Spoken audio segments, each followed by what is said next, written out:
રાજ્યમાં કાળઝાળ ગરમીનો પ્રકોપ હજુ પણ યથાવત છે। રાજ્યમાં ગરમીને લગતા 224 ઇમરજન્સી કેસ નોંધાયા છે। અમદાવાદમાં નોંધાયા છે ગરમીને લગતા સૌથી વધારે 77 કેસ। અમદાવાદમાં તાવ આવવાના 56 અને હીટસ્ટ્રોકના 13 કેસ નોંધાયા છે। 224માંથી 169 કેસ તાવના અને 22 કેસ હીટસ્ટ્રોકના નોંધાયા છે। તો રાજ્યમાં 16 મેથી 23 મે સુધીમાં 1065 કેસ ગરમીને લગતા નોંધાયા છે।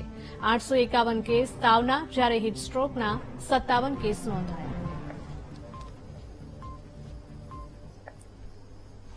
સંવાદદાતા દર્શલ જોડાયા છે। દર્શલ, જણાવશો કે દિવસે દિવસે રાજ્યભરમાં ગરમીનો પારો ઊંચકાઈ રહ્યો છે અને તેવામાં હીટસ્ટ્રોકના અને તાવના કેસમાં સતત વધારો નોંધાયો છે। શું વધુ અપડેટ?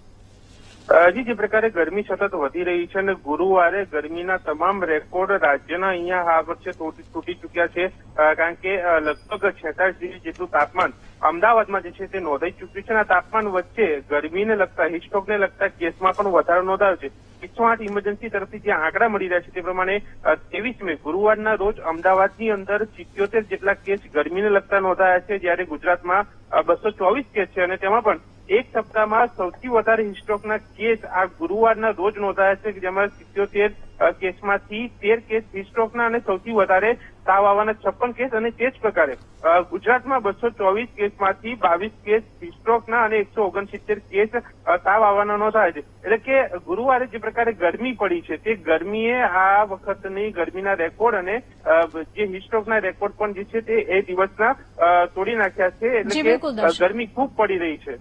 જી દર્શન, તમામ માહિતી બદલ આપનો આભાર।